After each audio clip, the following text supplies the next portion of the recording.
Salut les Stark, moi c'est Kevin et on se retrouve dans Stop Arnaque. Aujourd'hui on teste notre troisième objet sur les gadgets électroniques, la montre connectée DZ09.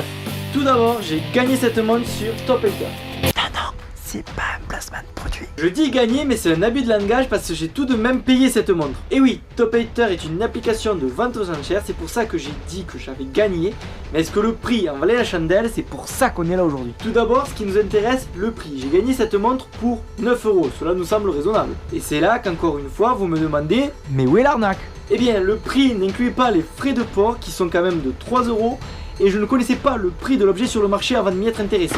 Et c'est alors que j'ai découvert que cette montre m'a coûté plus cher que ce qu'elle ne pouvait valoir sur internet. En effet, pour une montre de ce type, j'aurais pu débourser que 10 € frais de port inclus. Et là, je vous entends venir en disant pour 2 € tu chipotes un peu quand même. Peut-être un peu, mais cette application ne lâche pas ses objets moins chers que le prix de vente réel, ce qui pour moi est une arnaque car le principe vous laisse croire le contraire. Mais ma colère pourrait être atténuée par la qualité de l'objet. C'est alors qu'on va s'empresser de faire les points positifs et négatifs de cette montre. Pour ces points positifs, elle est légère, esthétiquement correcte, un écran large, un tactile fluide, elle est pas chère et reçoit les appels convenablement. Pour ces points négatifs, les matériaux sont basiques, c'est du plastique, les finitions sont mal faites, la recherche dans le répertoire est quasi impossible, les rédactions de messages sont très difficiles, le prix sur le marché est inférieur au prix d'achat où nous on l'a eu.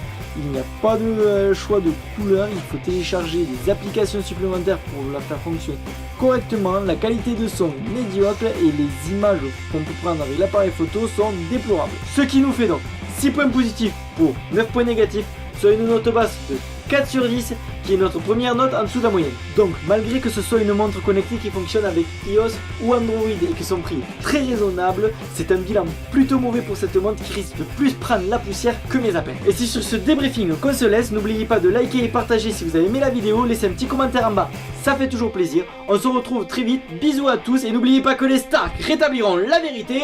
Ciao tout le monde.